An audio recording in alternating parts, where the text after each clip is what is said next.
Good evening students. हम लोगों ने पिछले दो वीडियोस में कुछ क्वेश्चंस पढ़े, उन क्वेश्चंस के बारे में समझा। अब मैं आप लोगों को चेकिंग रूल बताने जा रहा हूं। अगर कहीं पर आपको डाउट हो जाए कि कौन सी आइसोमेरिज्म इन दो कंपाउंड्स में है और कौन सी हमको लिखनी चाहिए, तो उसके लिए प्रायोरिटी रूल्स बनाए गए। उस प्रायोरिटी रूल को एक बार देखेंगे, उसके बाद बात करेंगे आगे की। प्रायोरिटी रूल ये है, एफ एम सी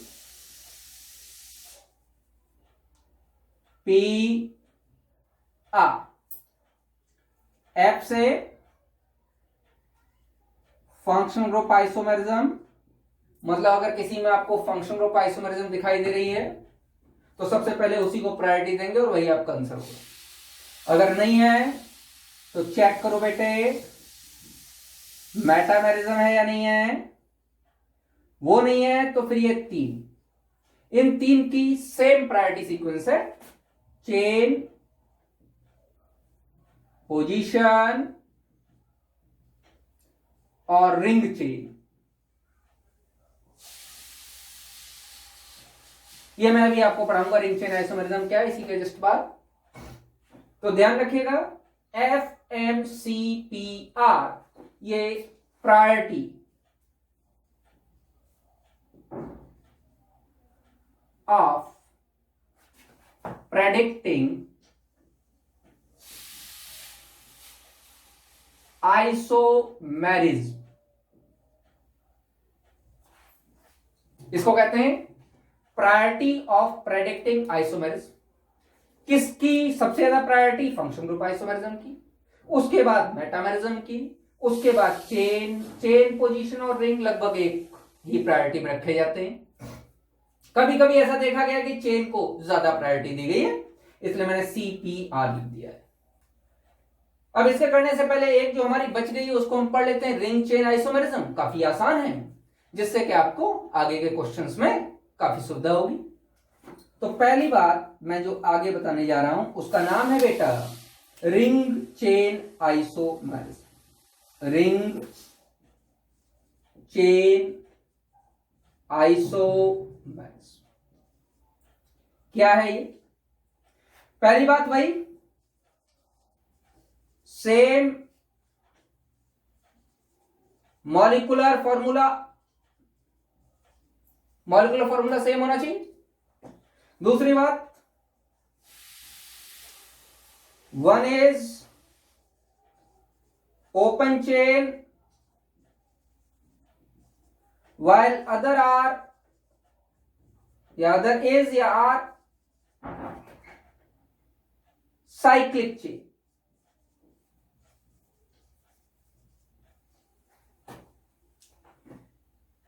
एक ओपन चेन होगा और दूसरा मॉलिक्यूलर फॉर्मूला सेम होगा, लेकिन दूसरा साइक्लिक चेन जैसा होगा। मैं एक दो एग्जांपल लेके आपको बताता हूं। देखो, नंबर पहला, मान लीजिए आपने ये लिया है और ये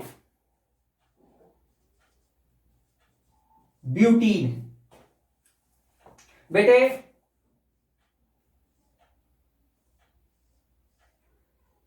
ब्यूटीन के साथ अगर मैं साइक्लोब्यूटेन दूं आपको, तो इन दोनों को जरा ध्यान से देखिए। 4 कार्बन एटम है और एक पाई बॉन्ड है तो इसका DU1, और एक पाई बॉन्ड है तो इसका DU1। सारे दोनों के मॉलिक्यूलर फॉर्मूला सेम है, कार्बन हाइड्रोजन सब सेम है, दोनों एक दूसरे के आइसोमर हैं। लेकिन किस तरीके का आइसोमर है? एक ओपन चेन है और एक साइक्लिक चेन है। दोनों का फॉर्मूला C4H8 है, दोनों का फॉर्मूला। तो ये दोनों आपस में क्या कहलाएंगे बेटे? Ring chain isomer. Ring chain isomer. और बना के दिखाता हूं, एक आध दो और देखिए।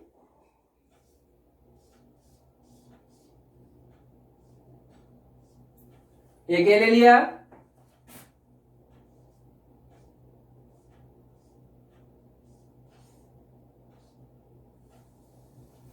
एक ये ले लिया,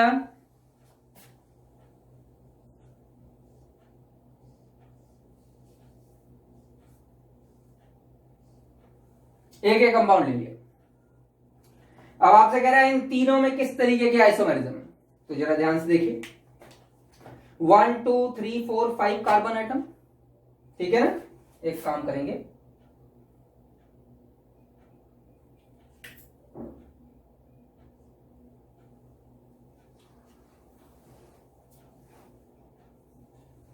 थोड़ा गड़बड़ हो गया तो बेटा सही देखेंगे।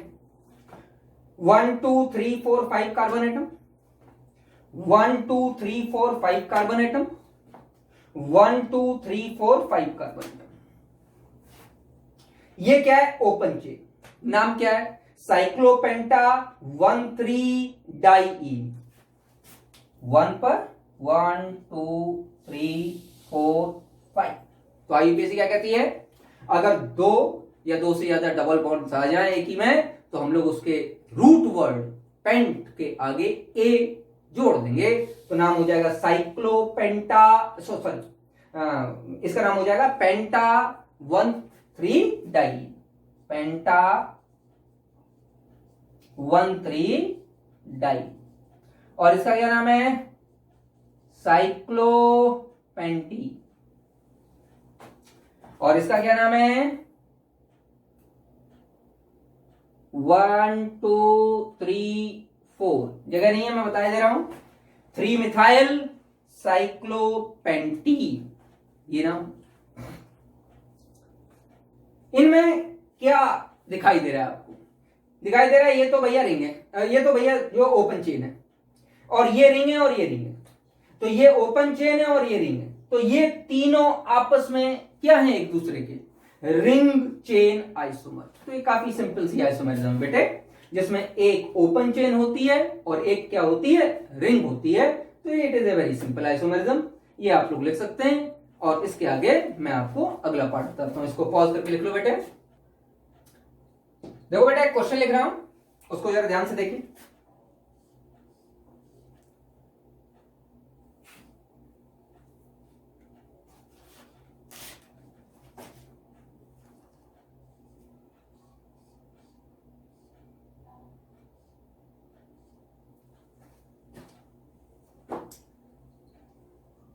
इसका क्या नाम है,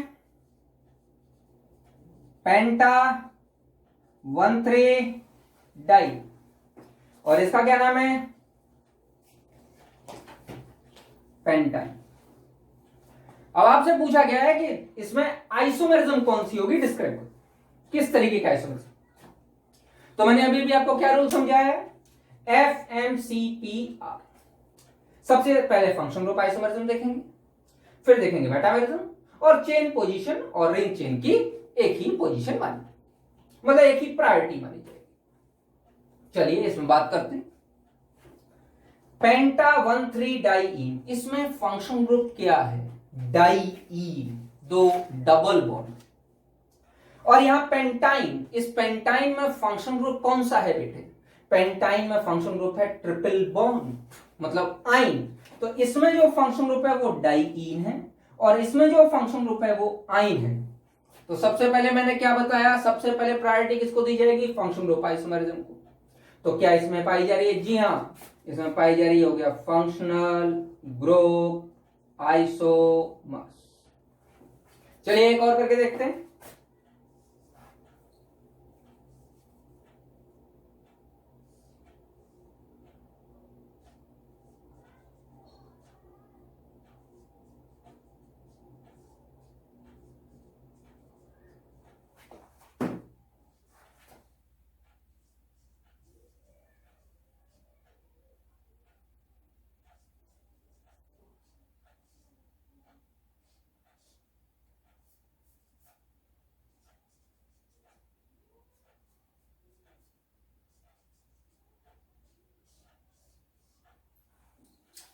इसमें देखिए क्या इसमें फंक्शन ग्रुप आइसोमेरिज्म है, नहीं, क्योंकि दोनों में ईथर लगा हुआ है। दोनों में ईथर और ईथर पॉलीवेलेंट फंक्शन ग्रुप है, तो मेटामेरिज्म हो सकती है, करके देखते हैं। मेटामेरिज्म के लिए मैंने क्या बताया था, इसके अगल बगल लगे हुए एल्काइल ग्रुप्स, यहां एल्काइल ग्रुप जो लगा है वो साइक्लोप्रोपिल पे इथाइल ग्रुप लगा हुआ है, और यहां और एक तरफ फिनाइल ग्रुप लगा हुआ है। यहां जो एल्काइल ग्रुप लगा हुआ है उसमें बेंजाइल लगा है और साइक्लोप्रोपिल पर एक कार्बन लगा है। यहां साइक्लोप्रोपिल पर दो कार्बन लगे। बात समझ में आ गई नहीं आ गई? इथाइल साइक्लोप्रोपिल, यहां मिथाइल साइक्लोप्रोपिल। तो क्या फंक्शन ग्रुप के अगल बगल लगे हुए एल्काइल ग्रुप्स का कॉन्स्टिट्यूशन डिफरेंट है? जी हां, इनका कॉन्स्टिट्यूशन डिफरेंट है, अलग अलग तरीके से लगे हुए हैं, अलग अलग टाइप के लगे हुए हैं, इसलिए इसमें क्या हो जाएगी बेटे? मेटामेर्स। मेरी बात समझ में आ गई? तो समझिए हम लोग क्या देखेंगे? FMCPR, फंक्शन ग्रुप, मेटामेरिज्म और चेन पोजीशन रिंग एक ही प्रायोरिटी में है। एक और क्वेश्चन देखते हैं, देखो बेटे जरा ध्यान से और कोशिश कीजिएगा, खुद कीजिएगा, गलत नहीं हो पाए। Always remember FMCPR। देखिए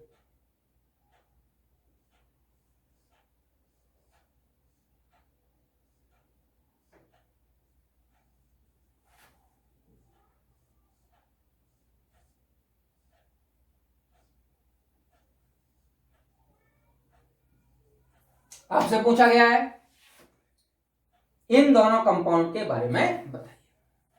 देखिए जरा ध्यान से, अगर मैं देखूं तो 6 कार्बन इसमें भी है, 6 कार्बन इसमें भी है, एक ऑक्सीजन इसमें भी है, एक ऑक्सीजन इसमें भी है, मतलब OH जो ग्रुप लगे हुए। लेकिन जरा ध्यान दीजिए, इसका जो DU आ रहा है वो कितना आ रहा है? एक रिंग 2 पाई बॉन्ड मतलब 3, और इसका जो DU आ रहा है वो कितना आ रहा है? एक रिंग और एक पाई बॉन्ड मतलब 2। इसका मतलब इसका मॉलिक्यूलर फॉर्मूला सेम नहीं। तो ध्यान रखिएगा, इस तरीके भी क्वेश्चंस आ सकते हैं कि विच of the following is not a isomer. तो हो सकता है जो आइडेंटिकल हो वो आइसोमर ना हो, या ऐसा भी हो सकता है जिनका मॉलिक्यूलर फॉर्मूला सेम ना हो। तो ये आपस में नॉट आइसोमर्स, ये आपस में आइसोमर्स नहीं। क्लियर? मेरी बात समझ में आ रही है? तो हम लोग क्या काम करेंगे? FMCPR से जो है रिलेशंस देख लेंगे।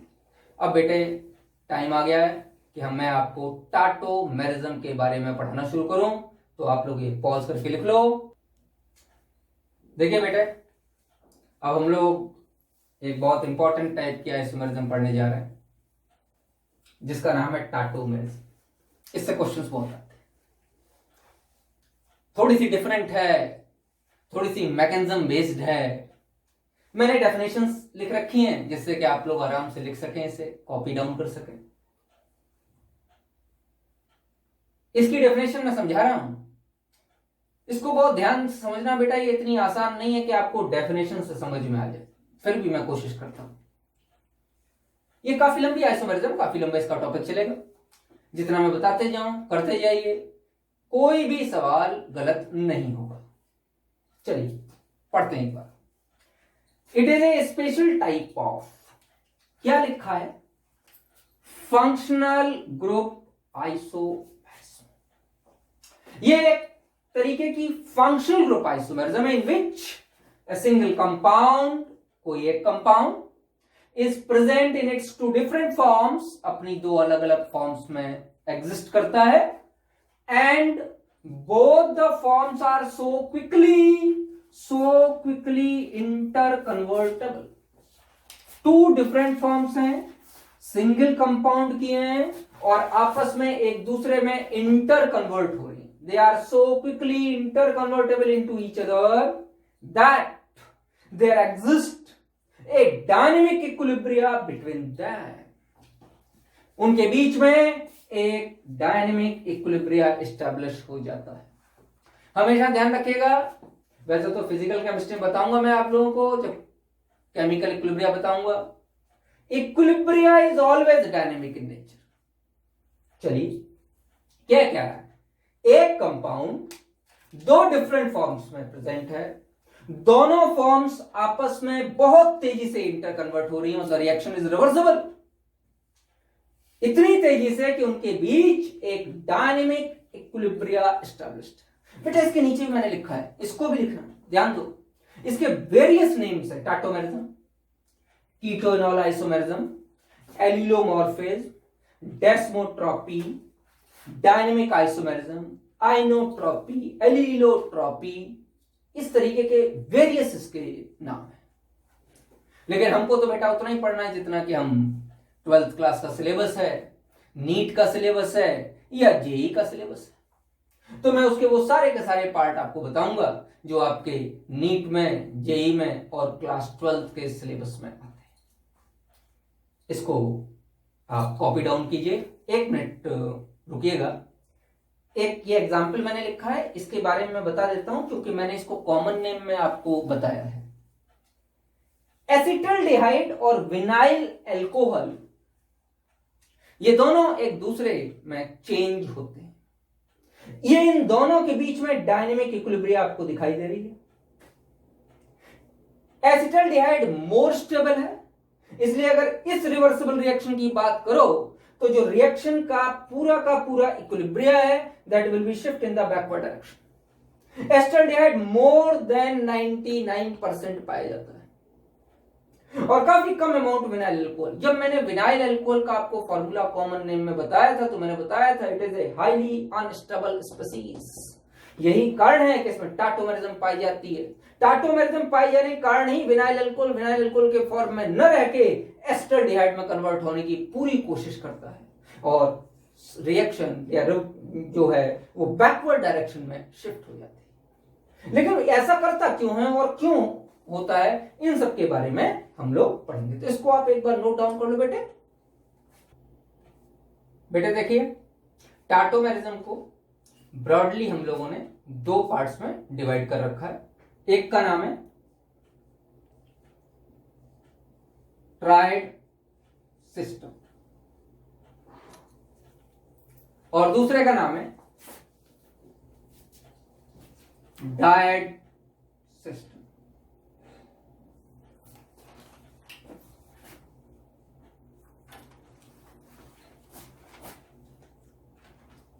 मैं बता दे रहा हूं, यहां पर हमको टेट्राड सिस्टम भी मिल सकता है, पेंटाड सिस्टम भी मिल सकता है। लेकिन पहले मैंने इन 2 भागों में डिवाइड किया जिससे कि आपको आइसोमेरिज्म की जानकारी हो जाए, फिर हम आगे की बात करेंगे।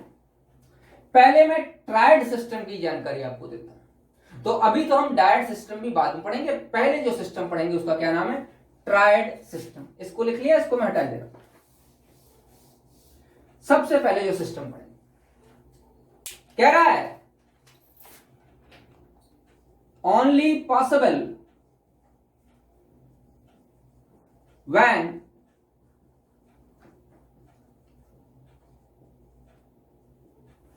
compound will follow following 2 conditions। ये तभी पॉसिबल है जब कंपाउंड नीचे की 2 कंडीशन फॉलो करे। कौन सी, देखिए।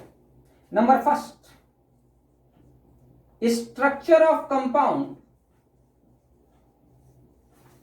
मस्ट बी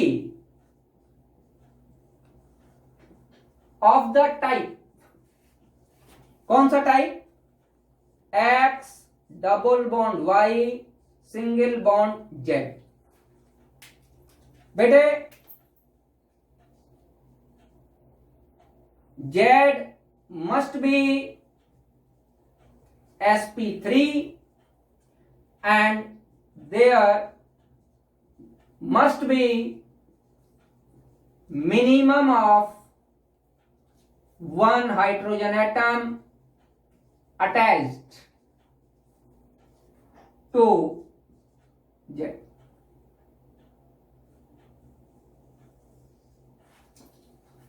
इस पहली कंडीशन को ध्यान से समझिए।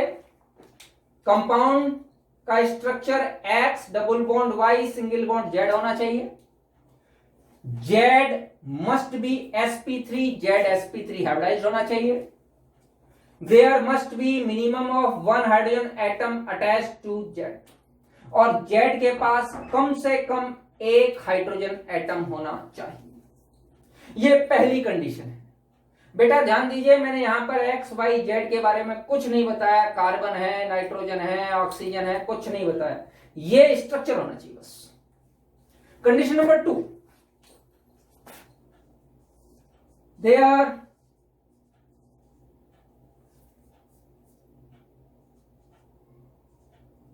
must be an atom in between x, y and z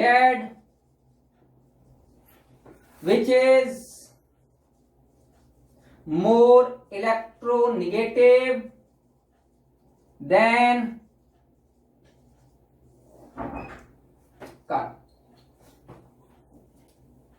electronegativity carbon से ज्यादा होनी चाहिए, मतलब एक्स वाई जेड में कोई एक ऐसा एटम, कम से कम, एक से ज्यादा है अच्छी बात, कम से कम कोई एक एटम ऐसा होना चाहिए जिस एटम की इलेक्ट्रोनेगेटिविटी कार्बन से ज्यादा हो।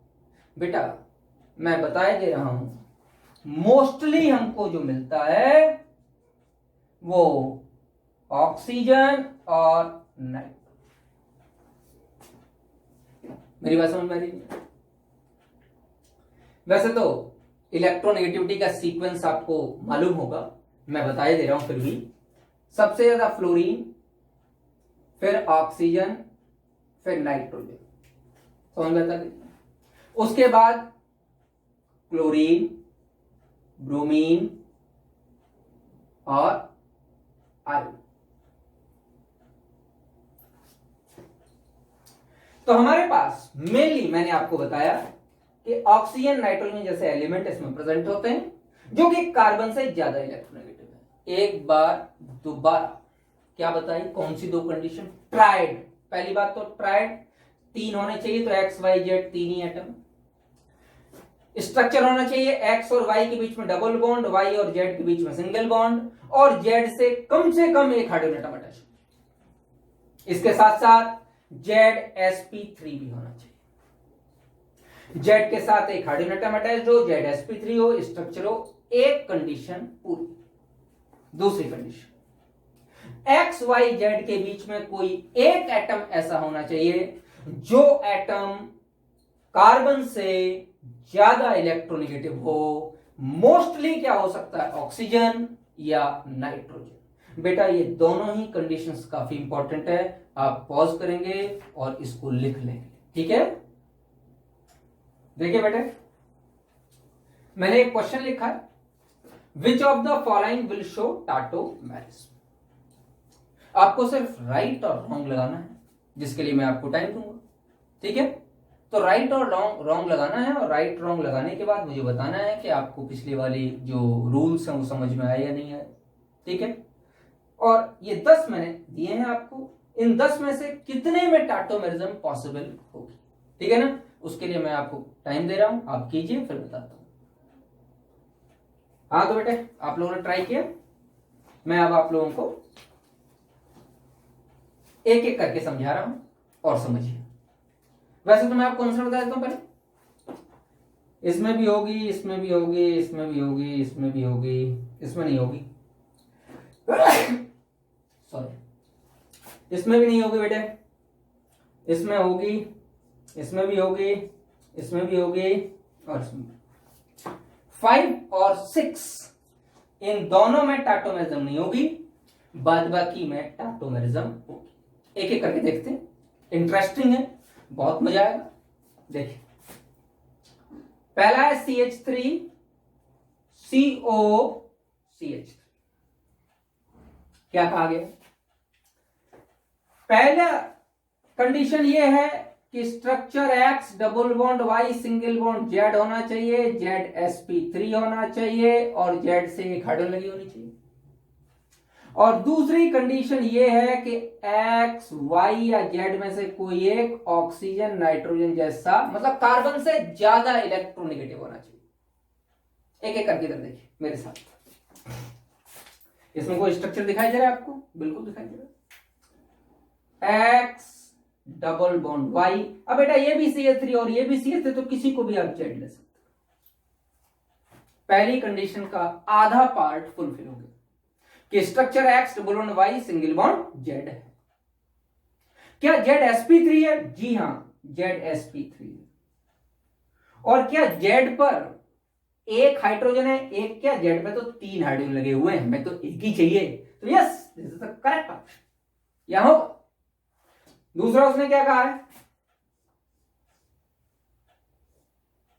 बना लेना बेटा ऐसे, और इसे ओपन कर दो, 2 हाइड्रोजन करके देखते हैं। X double bond Y single bond. अब आपको सर आप जेड यहां क्यों नहीं ले गए? जहां इसलिए नहीं ले गए क्योंकि तो हाइड्रोजन एटम है, हाइब्रिडाइजेशन कहां से आएगा? और वो कह रहा है कि जेड क्या है, sp3 हाइब्रिडाइज्ड होना चाहिए, और कम से कम एक हाइड्रोजन लगी होनी चाहिए, खुद ही hydrogen. X Y Z structure है, जेड sp3 है, जेड से 2 हाइड्रोजन लगी हुई है, हमको तो एक ही चाहिए। क्या कंडीशन फुलफिल हो रही है? जी हाँ। दूसरी कंडीशन है एक्स वाई जेड में से कोई एक एटम ऐसा होना चाहिए जो कि कार्बन से ज्यादा इलेक्ट्रोनेगेटिव हो। तो एक्स एक एटम ऐसा है जो कि कार्बन से ज्यादा इलेक्ट्रोनेगेटिव है, ऑक्सीजन, जिस तरीके से इसमें था। एक्स एक एटम ऐसा था जो कार्बन से ज्यादा इलेक्ट्रोनेगेटिव था, हमको एक ही तो चाहिए, कम से कम एक होना चाहिए। तो ये भी यहां पर भी कार्बन से ज्यादा इलेक्ट्रोनेगेटिव है, इसका मतलब इस एल्डिहाइड में भी टाटोमेरिज्म होगी, इस कीटोन में, एसीटोन में टाटोमेरिज्म होगी। अगला बेटे इसको ओपन करके लिखो। अगर केमिकल बॉन्डिंग की जानकारी है या फंक्शन ग्रुप भी आपने अच्छे से पढ़ रखे हैं, तो NO2 ग्रुप का स्ट्रक्चर ये होता है। करके देखते हैं बेटे, ये है X, ये डबल बॉन्ड Y और ये Z। दिखाई दे रहा है? इधर उधर तो कहीं Z ले जा नहीं सकते, कोई जगह नहीं है हमारे पास, तो इस डायरेक्शन में आ रहा है, बिल्कुल आ रहा है तो कंडीशन देख लो, एक्स वाई जेड की कंडीशन तो फुलफिल हो गई। जेड sp3 है, जी हाँ जेड sp3 है। जेड के साथ कम से कम एक हाइड्रोजन, यहां तो 2 लगे, एक की तो क्या बात, मिल गया। तो पहली condition fulfil, X Y Z, X double bond Y single bond Z का स्ट्रक्चर है, और जेड में कम से कम एक हाइड्रोजन एटम है, और जेड sp3।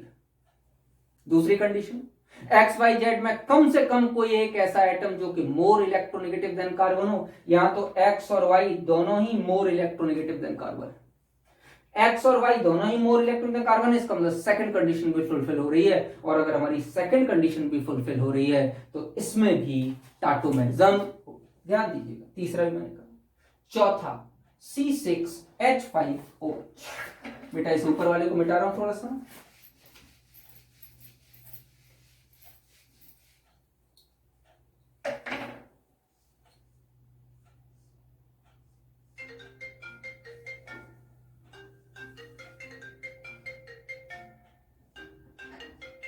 निकालिए। क्या हो गया, X double bond Y single bond Z. क्या ये कंडीशन फुलफिल कर रहा है? जी हाँ, ये कंडीशन फुलफिल कर रहा है। क्या जेड sp3 है? ध्यान देना बेटा, इस पे 2 लोन पेयर है, तो ये sp3 है। अब अगर ये sp3 है तो क्या इस पर हाइड्रोजन एटम है? जी हां, जेड पे हाइड्रोजन एटम है, तो पहली कंडीशन फुलफिल। अब एक्स वाई जेड में से कोई एक ऐसा एटम है जो मोर इलेक्ट्रोनेगेटिव देन कार्बन हो। जी हां, ऑक्सीजन एक ऐसा एटम है जो कि मोर इलेक्ट्रोनेगेटिव देन कार्बन है, तो काम करेगा। इसका मतलब फिनॉल में भी टाटोमेरिज्म हो, C6H5CH।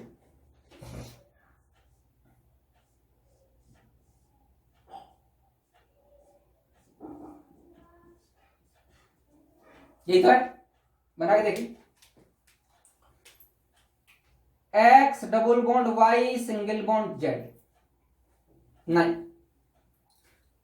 जेड sp3 नहीं, चलो उल्टा करके देख लेते। X double bond Y single bond Z, यहां से भी नहीं है, जेड sp3 नहीं, पहली कंडीशन फुलफिल नहीं हो रही, इसलिए इसमें टाटोमेरिज्म नहीं। बेटा एक बहुत अच्छा एग्जाम्पल है, आप लोगों ने ऐसे किया होगा, X double bond Y single bond Z, ZsP3 है, Z पे हाइड्रोजन एटम है, oxygen more electronegative than carbon है, तो इसको टाटोमेरिज्म शो करना चाहिए। लेकिन बेटा ये टाटोमेरिज्म शो नहीं करता, क्योंकि इसमें एंटी एरोमेटिक स्पीसीज की फॉर्मेशन होती है, आगे जाके बताऊंगा, तो ध्यान रखना 6th वाले में टाटोमेरिज्म नहीं होगी। वैसे आप लोग खुद ही पहचान लोगे, मैं आगे एक्सप्लेन करूंगा सारे के सारे। देखिए मैंने इसका कॉमन नेम क्या बताया था आपको, एसिटाइल एसीटोन। एसीटोन का एक हाइड्रोजन हटा के एसिटाइल ग्रुप लगाया गया है, डायरेक्ट नेम कर कह सकते हैं एसिटाइल एसीटोन। चलिए क्या है, किसी को भी ओपन कर लो बेटा, इसको ओपन कर लेता हूं मैं यहां से, चाहे जिसको ओपन कर सकता हूं, बिल्कुल करके देखूं, जी हाँ करके देखते हैं।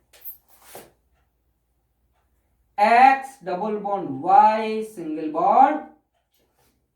अब आपका एक क्वेश्चन होगा कि सर आपने Z यहां क्यों रखा, Z आप यहां क्यों नहीं ले गए।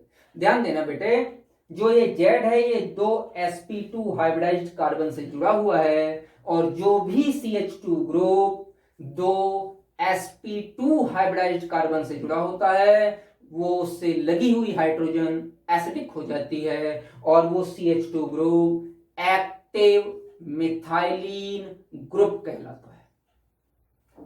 तो क्या ये वाला लेंगे, नहीं ये ज्यादा एसिडिक है इसलिए ये वाला है। यहां से ले सकते हैं हम, क्या यहां से भी ले सकते हैं, बिल्कुल ले सकते हो बेटा, दोनों ही कीटोन है, दोनों जगह से आप ले सकते हो, कहीं कोई दिक्कत नहीं।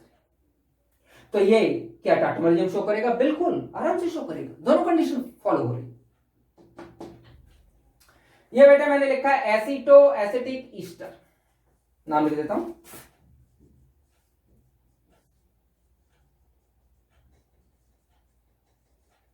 एसिटोएसिटिक ईस्टर। ध्यान दीजिएगा बेटा, एसिड्स और एसिड डेरिवेटिव्स में एमाइड में थोड़ी बहुत टाटोमेरिज्म देखी गई है, बाद बाकी किसी में भी टाटोमेरिज्म नहीं होती, ये ध्यान रखिएगा। तो ईस्टर में तो है ही नहीं।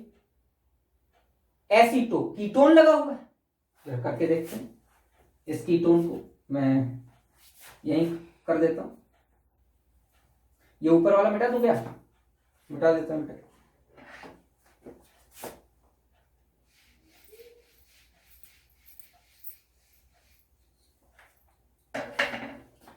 ध्यान से देखिए,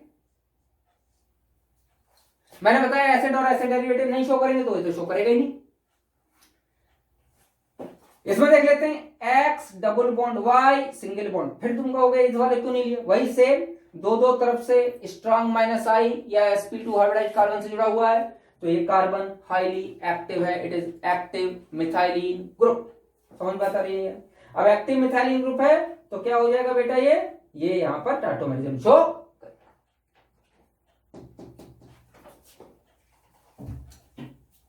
इस कंपाउंड की बात करते हैं बेटा, इस कंपाउंड में एक्चुअली ट्राइड सिस्टम नहीं है, इस कंपाउंड में टेट्राड सिस्टम है, इसलिए ये कंपाउंड टाटोमेरिज्म शो करेगा। कैसे शो करेगा वो मैकेनिज्म से देखना पड़ेगा। एक्चुअली ये बना हुआ है फिनॉल, मैं आपको बताऊंगा ये कैसे फिनॉल है, मैं भी बताऊंगा, और इसका नाम है पैरा टाटोमेरिज्म, बताऊंगा मैं। ये कंपाउंड को देखिए, इसमें तो वेरियस टाइप से हो रही है, X double bond Y single bond Z, X double bond Y single bond Z, X double bond Y single bond Z। क्या दोनों कंडीशंस फुलफिल हो रही हैं? जी हाँ बेटे, दोनों कंडीशंस फुलफिल हो रही हैं। क्यों? ये जो X एटम है ये मोर इलेक्ट्रोनेगेटिव है, ZsP3 है, Z के पास हाइड्रोजन है, तो दोनों ही कंडीशंस ही हमारी क्या हो रही हैं, फुलफिल हो रही है। देखो बेटे, यहाँ पर बड़ी इंपॉर्टेंट जानकारियां लिखी हुई हैं, इसको आप लोग क्या काम करो, इसको अच्छे से लिख लो, और अगर कोई न समझ, इसको मैं एक बार ओपन करके बना के आपको और दिखाता हूँ, जिससे आपको ईस्टर समझ में आ जाएगा, और उसके बाद आप पॉज कर लीजिएगा और इसको लिख लीजिएगा, ठीक है ना। ये देखिए, ये ग्रुप क्या है, ईस्टर। समझ बात आ रही नहीं आ रही? तो मैंने क्या बताया, यहां से XYZ मत कर देना, क्योंकि ये जो ईस्टर ग्रुप है, एसिड और एसिड डेरिवेटिव्स में एमाइड में थोड़ी बहुत देखी गई है, बाद बाकी में टाटोमेरिज्म टाटोमेरिज्म में लोग सपोर्ट नहीं करते। ये मैंने आपको आज एक क्वेश्चन टाटोमेरिज्म का समझाया, जिसमें मैंने ट्रायड सिस्टम बताया बेटे। नेक्स्ट वीडियो में मैं आपको क्या काम करूंगा, टाटोमेरिज्म को किस तरीके से एक्सप्लेन, क्या उसका मैकेनिज्म पोर्शन है, कैसे काम करेंगे, ये सारी की सारी बातें मैं आपको नेक्स्ट वीडियो में बताऊंगा। तब तक आप लोग ये लिख लीजिए और अपने घर में जाके सिर्फ ये चेक कीजिए घर में से ही। वैसे आप लोग तो घर ही में बैठे हो, मैं भी घर में ही, तो घर में ही चेक कीजिए। अलग बहुत सारे क्वेश्चंस आ जाएंगे, उस क्वेश्चंस में चेक कीजिए कि किसमें टाटोमेरिज्म होगी और किसमें टाटोमेरिज्म नहीं। ठीक है, बाय।